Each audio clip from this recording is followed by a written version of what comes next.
Hello friends, నేను మీ బాంబే వార్తకను. కీళ్ళు నడుము నొప్పి ఉన్న వాళ్ళతో పాటు ఆపరేషన్ తర్వాత త్వరగా కోలుకోవడానికి దివ్య ఔషధంలాగా పనిచేస్తుంది. ఏ ఆపరేషన్ తర్వాతనైనా త్వరగా కోలుకోవాలంటే ఇలా చేసుకొని తినండి.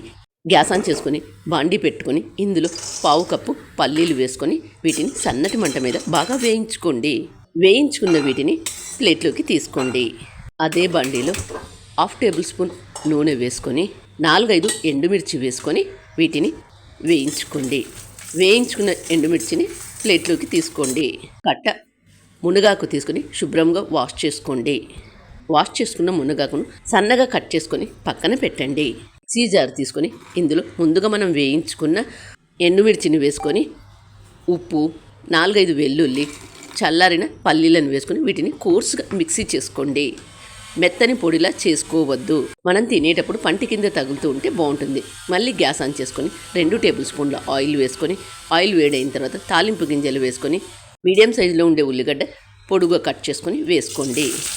ఉల్లిగడ్డ వేగిన తర్వాత ముందుగా మనం సన్నగా కట్ చేసుకున్న మునగాకును బండిలో వేసుకొని గరిటెతో ఒకసారి అంతా బాగా కలుపుకొని ఉండల రోగాలను నయం చేసి ఈ మునగాకును తప్పక తినండి.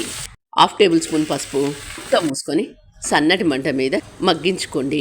మునగాకు బాగా మగ్గిన తర్వాత ముందుగా మనం మిక్సీ చేసుకున్న దాన్ని ఇందులో వేసుకొని గరిటెతో మరొకసారి బాగా కలుపుకోండి. ఇలా 2-3 నిమిషాలు బాగా వేగిన తర్వాత మునగాకు ఫ్రై రసం అన్నం, పప్పుచారు అన్నంలోకి, చపాతి, పుల్కా, రోటీ వీటన్నింటిలోకి ఎంతో బాగుంటుంది. మరి మీరు కూడా తప్పక ట్రై చేయండి.